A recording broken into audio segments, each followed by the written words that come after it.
खड़े खड़े नाचते गाते खेलते खेलते आ जा रहे हार्ट अटैक। कोविड वैक्सीन की वजह से आ रहे हैं क्या? जो लेटेस्ट रिपोर्ट आई है वो क्या बता रही है? आपने भी कोविड वैक्सीन लगवाई है, हार्ट अटैक के वीडियो देखकर घबराए हुए हैं, तो ये चैप्टर जरूर देख लीजिए बॉस। पिछले कुछ अरसे से हार्ट अटैक के वीडियो हम सबको डराने लगे। कोई चलते चलते गिर जा रहा है बॉस, उम्र तो मतलब कोई मायने ही नहीं रख रही। कोई लड़का 18-20 साल का है, कोई क्रिकेट खेलते गिर जा रहा है, किसी को नाचते गाते हार्ट अटैक आ जा रहा है, खेलते कूदते हार्ट अटैक। ये देखिए, छक्का मारने के बाद आदमी को हार्ट अटैक आ गया। मतलब कोई भरोसा ही नहीं रह गया भाई जिंदगी का। ठीक है, जिंदगी वैसे ही अनिश्चित होती है, लेकिन एकदम से एक पल में फिट, दूसरे पल में मर गए। और जब भी इस तरह का कोई वीडियो आता है तो लोग अक्सर ये चर्चा करते हैं कि कहीं ये कोविड वैक्सीन का साइड इफेक्ट तो नहीं है, उसकी वजह से तो नहीं हो रहा है, क्योंकि कोविड वैक्सीन तो सबने ऑलमोस्ट लगवाई दी है। तो एक ये थ्योरी चलाई जाती है कि भाई कोविड के बाद ये सब ज्यादा बढ़ गया। हार्ट अटैक के जो मामले पिछले काफी वक्त से बढ़े हैं, उनमें कोविड वैक्सीन का कोई रोल है या नहीं, ये चर्चा लगातार होती रही। लेकिन इसका सच क्या है, ये अब तक किसी को नहीं पता था। अब इसी पर एक सबसे बड़ी रिपोर्ट आ गई, जिससे हार्ट अटैक के मामलों पर बड़ा खुलासा हो गया है। इस रिपोर्ट में दिल का असली दुश्मन कौन निकला, क्या कोविड वैक्सीन लगवाने वालों को ऐसे हार्ट अटैक आ रहे हैं, ये रिपोर्ट, बहुत बड़ी रिपोर्ट, बहुत बड़ी संस्था की रिपोर्ट क्या बता रही है, आज आपको इस चैप्टर में ये बताऊंगा। लेकिन जो हो रहा है ना बॉस, जिस तरह का खतरा दिखने लगा है, हार्ट अटैक पर आई सबसे बड़ी रिपोर्ट में क्या खुलासा हुआ है, ये आज आपको बताऊंगा। लेकिन पहले देखिए कि अचानक हार्ट अटैक के जो मामले सामने आने शुरू हुए, वो आज भी बंद नहीं हुए। आपको कुछ लेटेस्ट वीडियोस दिखाता हूं। पंजाब में पिछले दिनों क्रिकेट खेलते हुए एक युवक को अचानक हार्ट अटैक आ गया। घटना पंजाब के फिरोजपुर की है। 6 मारने के बाद, 50 पूरी करने के बाद, ये युवक जैसे ही अपने साथी के साथ हाथ मिलाने के लिए आगे बढ़ा, तभी अचानक वो पिच के बीचों बीच जमीन पर जाकर बैठ गया। उसके साथी को अंदाजा भी नहीं था कि अगले पल क्या होने वाला है। वो भी पिच पे बैठ गया, उसको लगा कि थोड़ा थक गया होगा तो इसलिए बैठा है। लेकिन तभी 6 मारने वाला युवक अचानक मुंह के बल गिर पड़ा। आप देखिए, युवक के साथियों ने सीपीआर देकर उसे बचाने की कोशिश भी की, लेकिन नाकाम रहे। अस्पताल ले जाने पर डॉक्टरों ने उसे मृत घोषित कर दिया। और कोई ऐसा स्वस्थ व्यक्ति ना हो ऐसा नहीं लग रहा, ठीक ठाक है, क्रिकेट खेल रहा है, सब कुछ है। एक और वीडियो देखिए। यह वीडियो मध्य प्रदेश के विदिशा में एक शादी समारोह का है। एक महिला स्टेज पर डांस करते करते अचानक मुंह के बल गिर गई, कोलैप्स कर गई, हार्ट अटैक से उसकी मौत हो गई भाई। ये देखिए, अचानक से नाचते नाचते एकदम से दिल बैठ गया, खत्म, और मुंह के बल गिर गए। ये देखिए कैसे धीरे धीरे स्लो होती है और धड़। अब जयपुर का एक वीडियो देखिए। 45 साल का एक टीचर अपने बड़े भाई की रिटायरमेंट पार्टी में डांस कर रहा था। डांस करते करते अचानक हार्ट अटैक आया और वो जमीन पर गिर पड़ा। इससे पहले कि वहां मौजूद लोग कुछ समझ पाते, उनकी मौत हो गई। ये भी देखिए, नाच रहे हैं, धीरे से पहले पीछे की तरफ लुढ़कते हैं और उसके बाद खत्म। इतनी कॉमन होती जा रही हैं ऐसी घटनाएं, और इसलिए अभी आपको बताऊंगा कि रिपोर्ट क्या बताती है। लेकिन उससे पहले राजस्थान के ही झुंझुनू की तस्वीर देखिए। एक मामा अपने भांजे की शादी के लिए हो रही भात भरने की रस्म में सिर पर मटका रख के डांस करता दिख रहा है। घूम घूम कर नाच रहे थे मामा जी, तभी अचानक लड़खड़ा कर गिर पड़े और पता चला कि हार्ट अटैक की वजह से उनकी मौत हो गई। जब भी ऐसे वीडियोज आते हैं, लोग इसे कोविड से जोड़ने लगते हैं, कहते हैं कि भाई कोविड वैक्सीन लगवाने की वजह से तो ऐसा नहीं हो रहा। लेकिन आज इसका पूरा सच सामने आ गया है। ICMR यानी Indian council of medical research, जो इस देश की सबसे बड़ी संस्थाओं में से एक है, और NCDC यानी national centre for disease control ने इन मामलों पर बाकायदा एक स्टडी की और उन्होंने एक रिपोर्ट जारी की है। और उस रिपोर्ट के मुताबिक देश में हार्ट अटैक से अचानक होने वाली मौतों का कोविड वैक्सीन से सीधा कोई संबंध नहीं है। यह स्टडी 18 साल से लेकर 45 साल के लोगों की अचानक हुई मौत पर बेस्ड है।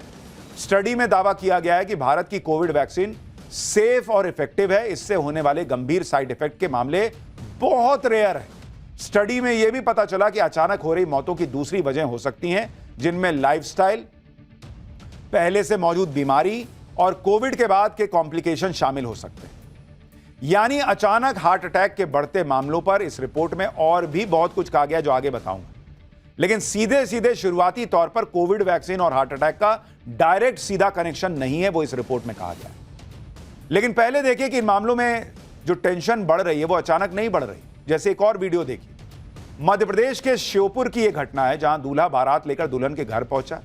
घोड़ी पर बैठे बैठे दूल्हा अचानक बेसुध होकर गिर पड़ता है और हार्ट अटैक की वजह से उसकी मौत हो गई। शादी के दिन घोड़ी पे बैठे बैठे मर गए। अब चंडीगढ़ से आई तस्वीर देखिए। जयपुर का रहने वाला 21 साल का खिलाड़ी इंटर यूनिवर्सिटी वुशु चैंपियन में रिंग में फाइट कर रहा था, चैंपियनशिप में, और इसी दौरान विरोधी खिलाड़ी के पैर पकड़ने की कोशिश में वो रिंग पर गिर पड़ा। पहले तो लोगों को कुछ समझ में नहीं आया, उनको लगा कि भाई कोई टैक्टिक होगी। बाद में पता चला कि हार्ट अटैक की वजह से उसकी मौत ही हो गई। एक और वीडियो देखिए। इंदौर में एक रिटायर्ड फौजी हाथ में तिरंगा पकड़कर योग की क्लास में परफॉर्मेंस दे रहे थे। इसी दौरान वो अचानक जमीन पर गिर पड़े। पहले तो लोग इसे उनकी परफॉर्मेंस का हिस्सा मानकर ताली बजाने लगते हैं, भाई उनको लगा कि शायद वो कुछ परफॉर्म कर रहे हैं। लेकिन कुछ देर बाद लोगों को लगा कि भाई ये तो उठ ही नहीं रहे, और फिर लोगों को पता चला कि भाई रिटायर्ड फौजी की हार्ट अटैक से मौत हो चुकी। सूरत का वीडियो देखिए। वीडियो पिछले महीने का है। एक कारोबारी अपनी दुकान पर बैठा दिख रहा है। उसने पीने के लिए पानी की बोतल उठाई, लेकिन इससे पहले कि वो पानी पी पाता उसे हार्ट अटैक आ गया। आप देखिए, पानी नहीं पी पाया भाई, खत्म, 1 सेकंड में खत्म। पास में बैठे लोग अभी समझ ही नहीं पा रहे कि हुआ क्या। एक तरफ लटक गया कुर्सी पर। बताया जा रहा है कि कुछ दिन पहले ही उस शख्स की सगाई हुई थी।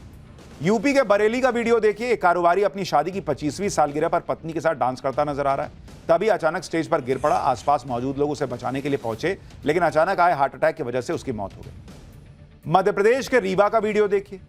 एक शख्स अपने कुछ दोस्तों के साथ बैठा नजर आता है। तभी वो कुर्सी से लुढ़क कर जमीन पर गिर जाता है। उसके दोस्त सीपीआर देकर उसे बचाने की कोशिश करते हैं, लेकिन कोई फायदा नहीं होता। महाराष्ट्र के धाराशिव में कॉलेज इवेंट के दौरान फेयरवेल स्पीच देते हुए एक छात्रा के अचानक हार्ट अटैक आने और उसकी मौत हो जाने का वीडियो देखिए। कोई एज लिमिट नहीं है, कम लोग, कम एज के लोग, बड़े लोग, कोई एक जगह नहीं है। महाराष्ट्र से लेकर कहीं भी घटना हो रही है। बेंगलुरु का वीडियो देख लीजिए। प्रेस कॉन्फ्रेंस के दौरान माइक पर बोल रहे कांग्रेस के एक नेता की अचानक हार्ट अटैक आने से मौत हो गई थी। भाई साहब बोल रहे हैं और बोलते बोलते देखिए वो किस तरह से गिर जाएंगे। तो ये हालत हो गई और ये रुक नहीं रहा है। लेकिन अच्छी बात यह है कि जो रिपोर्ट आई है वो ये दावा कर रही है कि भाई ये सीधा डायरेक्ट कनेक्शन नहीं है, कोविड वैक्सीन लगवाने से ऐसा नहीं हो रहा। फिलहाल एक छोटे से ब्रेक के लिए रुक रहे हैं। ब्रेक के बाद बताएंगे कि कांवड़ यात्रा पर सवाल उठाने वालों को बागेश्वर बाबा ने क्या जवाब दिया है। इस छोटे से ब्रेक के बाद बागेश्वर बाबा क्या बोल रहे हैं बताऊं।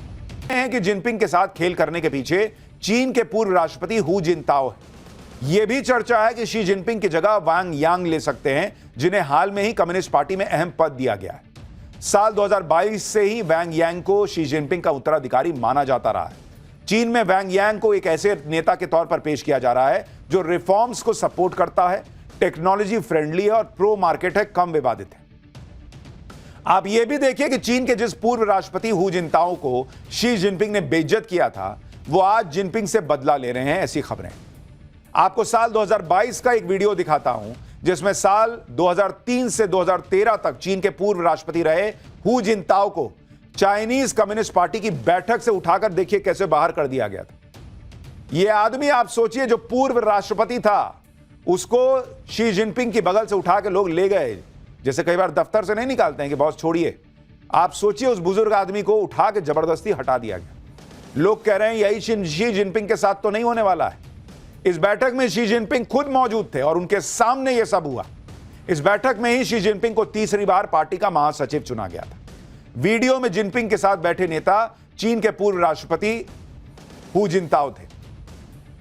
हू जिनताओ को जब बाहर ले जाया जा रहा था तब उनके राष्ट्रपति जिनपिंग के पास रुककर कुछ कहते हुए वो दिखे थे। राष्ट्रपति जिनपिंग ने भी सिर हिलाते हुए कुछ कहा। इस वीडियो में दिखता है कि हू जिनताओ एक समय बाहर जाने को बिल्कुल तैयार नहीं थे। तब इस वीडियो को शी जिनपिंग की बढ़ती ताकत का एक नमूना माना गया था। यह सब जिनपिंग के इशारे पर हुआ था। आमतौर पर चीन में ऐसी घटनाओं के वीडियो नहीं आते, लेकिन इस वीडियो को जानबूझकर जारी किया गया था ताकि क्लियर मैसेज चला जाए कि जिनपिंग ही अब चीन के सर्वे सर्वा हैं। लेकिन अब चीन में खेल पलट रहा है क्या, यह सवाल खड़ा हो रहा है। और अब तो नरेंद्र मोदी घाना पहुंचे हैं और जिस दौरे पर गए हैं वहां से चीन को और तकलीफ होनी है। शी जिनपिंग चीन में 15 साल से एक छत्र राज कर रहे हैं। चीन में कम्युनिस्ट पार्टी ऑफ चाइना का राज चलता है, जिसके संस्थापक थे माओ। माओ के निधन के बाद कोई भी नेता लगातार तीसरी बार सत्ता तक नहीं पहुंचा, लेकिन जिनपिंग अपने प्रभुत्व का इस्तेमाल करते हुए पार्टी के नियम उन्होंने बदल डाले। जिनपिंग को तीसरी बार पार्टी का प्रमुख और चीन का राष्ट्रपति बनाने के लिए पार्टी का 40 साल पुराना नियम बदल दिया गया। चीन में 1982 में राष्ट्रपति के लिए 10 साल के कार्यकाल का नियम बना था, लेकिन लगातार तीसरी बार शी जिनपिंग को कम्युनिस्ट पार्टी ऑफ चाइना का महासचिव चुन लिया गया और इस पद पर रहने वाला शख्स ही चीन का राष्ट्रपति और चीन की सेना का कमांडर होता है। तीसरी पारी की शुरुआत के साथ ही जिनपिंग ने यह जता दिया था कि वो माओ की तरह आजीवन सत्ता में रहने का सपना देख रहे हैं। लेकिन आज के वक्त में हालात ये हैं कि शी जिनपिंग का तख्ता पलट हो जाएगा, ऐसी खबरें बहुत जोर शोर से चल रही हैं। और इधर चीन में शी जिनपिंग को लेकर बवाल मचा है, उधर चीन हर तरफ से घिरता जा रहा है। दलाई लामा ने भी आज चीन को ठोक दिया है। तिब्बत के निर्वासित आध्यात्मिक धर्मगुरु दलाई लामा ने कह दिया है कि उनके उत्तराधिकारी का चयन तिब्बत बौद्ध परंपराओं के मुताबिक होगा और इसमें चीन की कोई भूमिका नहीं होगी। इस बयान से चीन तिलमिला गया है। चीन का कहना है कि दलाई लामा के उत्तराधिकारी को चीन की मंजूरी लेनी होगी, चीन के रीति रिवाजों का पालन करना होगा। लेकिन अब दलाई लामा के उत्तराधिकारी का मामला सिर्फ धार्मिक नहीं बल्कि चीन के प्रभुत्व का मुद्दा बन गया है। चीन ने 1951 में तिब्बत पर कब्जा कर लिया था और दलाई लामा ने भारत में शरण ले ली थी। चीन में जिनपिंग अंदर ही अंदर क्या खेल कर रहा है यह किसी को नहीं पता, लेकिन पाकिस्तान में वहां का आर्मी चीफ असीम मुनीर क्या खेल कर रहा है, अब उसके बारे में भी बताता हूं। और यह सबको पता चल गया है, पाकिस्तान का फर्जी फील्ड मार्शल असीम मुनीर नया प्लान बनाने में जुटा हुआ है। असीम मुनीर पाकिस्तान में दूसरा हाफिज सईद तैयार करने लगा है। पहले वाले हाफिज सईद को तो पाकिस्तान ने बंकर में छुपा कर रखा है, लेकिन अब दूसरा हाफिज सईद कौन है उससे मिलवाता हूं। आप ये वीडियो देखिए, इसमें पाकिस्तान का नया हाफिज सईद गली गली घूम रहा है, लोगों से मिल रहा है, नुक्कड़ सभाएं कर रहा है। पाकिस्तान का यह नया हाफिज सईद कोई और नहीं बल्कि पहलगाम अटैक का मास्टरमाइंड सैफुल्लाह कसूरी है, जो अब पाकिस्तान का नया आतंकी हीरो बन गया है। वो जहां जा रहा है उसके समर्थकों का हुजूम उमड़ पड़ता है। एक जमाने में यही हाफिज सईद के साथ होता था। पाकिस्तान की सेना हाफिज सईद को इसी तरीके से नेता टाइप दिखाने का प्रयास करती थी, लोगों के बीच जाता था, आतंकी बनाता था। आज सैफुल्लाह वही काम कर रहा है जो कभी हाफिज सईद करता था। पहलगाम अटैक को अंजाम देने के बाद से ही सैफुल्लाह कसूरी फुल कॉन्फिडेंस में है और वो खुद को नया हाफिज सईद माने बैठा है। आतंकी कसूरी का यह कॉन्फिडेंस यूं ही नहीं है। सूत्रों के मुताबिक आर्मी चीफ असीम मुनीर ने कसूरी को पहलगाम अटैक के इनाम के तौर पर लश्कर का नया चीफ बनाने का वादा कर दिया है। इसके बाद आतंकी सैफुल्लाह कसूरी ने लश्कर तैयबा में हाफिज सईद की पोजीशन लेना शुरू भी कर दिया है। इतना ही नहीं, हाफिज सईद की पॉलिटिकल पार्टी पर भी अब सैफुल्लाह कसूरी का पूरा कंट्रोल बढ़ रहा है। यानी धीरे धीरे ऐसा लग रहा है कि हाफिज सईद को पाकिस्तान की सेना ही निपटा दे रही है, क्योंकि उनको लग रहा है कि भाई हाफिज सईद बहुत फायदे का रहा नहीं। सैफुल्लाह ये नया माल लेके आए हैं जो नए तरीके से आतंकी तैयार करता है। सैफुल्लाह कसूरी ने खुद को लश्कर तैयबा में चीफ के तौर पर खुद को प्रोजेक्ट करना शुरू भी कर दिया है। वो अब पाकिस्तान में अपनी पॉलिटिकल ब्रांड बिल्डिंग शुरू कर चुका है और यह तब हो रहा है जब 2 दिन पहले ही असीम मुनीर ने भारत के खिलाफ एक बार फिर वैसा ही जहर उगला है जैसा पहलगाम अटैक से ठीक पहले उगला था। इसलिए आशंका तो जताई जा रही है कि पाकिस्तान में एक बार फिर फौज और आतंकवादियों ने मिलकर भारत के खिलाफ साजिश रचनी शुरू कर दी है, क्योंकि सैफुल्लाह कसूरी और मुनीर की बॉन्डिंग तो पहलगाम अटैक के दौरान दिखाई दे दी थी। आतंकी कसूरी ने खुद कबूल किया था कि उसे पाकिस्तानी फौज और सरकार का जबरदस्त सपोर्ट है। अब सवाल है कि मुनीर ने कसूरी का ही अगला हाफिज बनना क्यों तय किया। इसकी भी बड़ी सॉलिड वजह है। सैफुल्लाह कसूरी अभी लश्कर तैयबा का डिप्टी चीफ है, हाफिज सईद का बेहद करीबी है, दोनों के बीच गहरी दोस्ती भी है। भारत के खिलाफ जहर उगलना हो या कश्मीर में टेरर अटैक करवाने हो, हाफिज सईद के बाद सैफुल्लाह कसूरी का ही नाम आता है। अब आपको सैफुल्लाह कसूरी की क्वालिफिकेशन बताता हूं जिसकी वजह से वो पाकिस्तान का नया हाफिज सईद बनता जा रहा है। पहली क्वालिफिकेशन, हाफिज सईद की तरह सैफुल्लाह कसूरी की भी पाकिस्तानी फौज में ऊपर के लेवल तक बातचीत है। दूसरी क्वालिफिकेशन, हाफिज सईद की तरह सैफुल्लाह कसूरी भी भारत का मोस्ट वांटेड आतंकवादी है।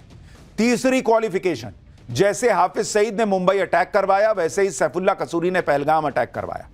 लेकिन पाकिस्तान में आतंकवादी सरगना बनने की सबसे बड़ी क्वालिफिकेशन तो नरेंद्र मोदी को गाली देना होती है, नरेंद्र मोदी को जान से मारने की धमकी देना होती है। और इस मामले में भी सैफुल्लाह कसूरी हाफिज सईद से पीछे नहीं।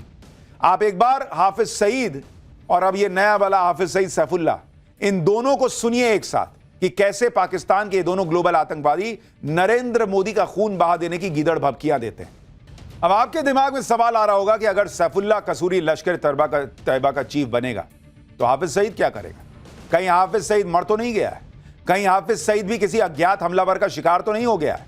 आखिर हाफिज सईद का करंट स्टेटस क्या है? हाफिज सईद का आतंकी बेटा जो भी कह रहा है कि हाफिज सईद एकदम फिट है, लेकिन सच क्या है वो आपको वीडियो में दिख जाएगा। ये हाफिज सईद का लेटेस्ट वीडियो आपको दिखा रहा हूं, जिसमें हाफिज सईद की हालत देखिए। ऐसा लग रहा है कि हाफिज सईद अपने होशो हवास में नहीं है। कहा जा रहा है कि हाफिज सईद अब 77 साल का हो चुका है और बहुत बीमार है। हालांकि एक आशंका यह भी जताई जा रही है कि पाकिस्तानी एजेंसियों ने जानबूझकर हाफिज सईद का यह वीडियो जारी किया है ताकि हाफिज सईद को हटाकर सैफुल्लाह कसूरी को लश्कर की कमान सौंप दी जाए। यह भी हो सकता है कि असीम मुनीर ने दूसरा हाफिज सईद तैयार करके हाफिज को मरने के लिए छोड़ दिया हो, या कुछ दिन में हो सकता है खुद ही निपटा देंगे और कहेंगे कि भाई ये तो मार के चला गया कोई अज्ञात हमलावर, और जो है उसको बना देंगे सैफुल्लाह को नया लश्कर का चीफ। लेकिन आप इसकी हालत देखिए हाफिज सईद की। लड़का इनका कह रहा है वो बेटा कि पप्पा मेरे एकदम ठीक हैं, अब्बा मेरे एकदम ठीक हैं। ये देखिए चेहरा उतरा हुआ है, पता नहीं कुर्ते पे क्या गिरा हुआ है, मुंह से कुछ निकला क्या है, लेकिन हालत तो भाई की खराब है। यानी पाकिस्तान में पहलगाम अटैक के मास्टरमाइंड कसूरी को हाफिज सईद की जगह देने की पूरी तैयारी हो चुकी है और पाकिस्तान की शहबाज सरकार कसूरी के फुल सपोर्ट में, खुलेआम उसका समर्थन कर रही है। आपको याद होगा 28 मई को हाफिज सईद की पॉलिटिकल पार्टी पाकिस्तान मरकजी मुस्लिम लीग यानी पीएमएमएल ने पंजाब प्रांत में एक रैली की थी, जिसमें सैफुल्लाह कसूरी के साथ हाफिज सईद का बेटा तलहा भी मौजूद था। उस रैली में इन दोनों आतंकवादियों के बगल में पाकिस्तान के मंत्री मलिक रशीद और पंजाब असेंबली के स्पीकर मलिक मोहम्मद अहमद खान बैठे थे, जिसको लेकर खूब बवाल हुआ था। इसके बाद पंजाब असेंबली के स्पीकर ने सैफुल्लाह कसूरी का फुल सपोर्ट किया था और एक तरह से कसूरी को हाफिज सईद का उत्तराधिकारी बता ही दिया था। सैफुल्लाह कसूरी को मुनीर और शहबाज का तो समर्थन हासिल है, लेकिन सवाल यह है कि हाफिज सईद अपने बेटे तलहा के बजाय सैफुल्लाह कसूरी को ही अपना उत्तराधिकारी क्यों बनाना चाह रहा है, इसके बारे में भी आपको बताता हूं। साल 2017 में हाफिज सईद और लश्कर तैयबा ने अपनी पॉलिटिकल पार्टी बनाई थी, जिसका नाम था मिल्ली मुस्लिम लीग। हाफिज सईद ने पार्टी प्रेसिडेंट तलहा के बजाय सैफुल्लाह कसूरी को बनाया था। ये तस्वीरें उसी वक्त की हैं जब पार्टी की प्रेस कॉन्फ्रेंस में बीचों बीच सैफुल्लाह कसूरी ही मौजूद था। अब एक और तस्वीर देखिए, हाफिज सईद की पार्टी के चुनावी कैंपेन को भी सैफुल्लाह ही लीड कर रहा था और पार्टी का सबसे बड़ा चेहरा और स्टार कैंपेनर भी था। एक और तस्वीर दिखाता हूं। चुनाव के दौरान कसूरी हाफिज सईद के कहने पर ही एंटी इंडिया गुटों को एकजुट कर रहा था, खालिस्तानी गुटों के साथ मीटिंग किया करता था। तब सैफुल्लाह कसूरी पंजाब प्रांत की कसूरी सीट के चुनाव मैदान में उतरा था, लेकिन वो चुनाव हार गया था और पूरी मिल्ली मुस्लिम पार्टी को एक सीट भी नहीं मिली। लेकिन अभी भी हाफिज सईद की पार्टी का सर्वे सर्वा सैफुल्लाह कसूरी है। इसलिए कहा जा रहा है कि हाफिज सईद ने अपने बेटे के बजाय कसूरी को ही पूरी तरह से पार्टी की कमान सौंपने का फैसला किया। यानी पहलगाम अटैक का मास्टरमाइंड सैफुल्लाह कसूरी अब न सिर्फ हाफिज सईद का उत्तराधिकारी बन चुका है, बल्कि पाकिस्तान की आंखों का तारा भी बन गया है। नरेंद्र मोदी को यह मुर्दा करेगा। इनके खुद का देश चलता नहीं है, औकात के बाहर की चीजें हैं, देश चलाना। ये नरेंद्र मोदी को मारने निकले। आईना भी नहीं लगाते हैं ये लोग, मुझे लगता है। हमारे यहाँ भाई कसूरी मेथी चलता है, तुम्हारा जैसा कसूरी नहीं है, उसको रगड़ के फेंक देते हैं हम लोग। सैफुल्लाह कसूरी हो, हाफिज सईद हो या खुद असीम मुनीर हो, नरेंद्र मोदी सबका हिसाब कर देंगे। और आप ये भी देखिए कि जो अमेरिका कुछ दिन पहले तक मुनीर को लंच करवा रहा था,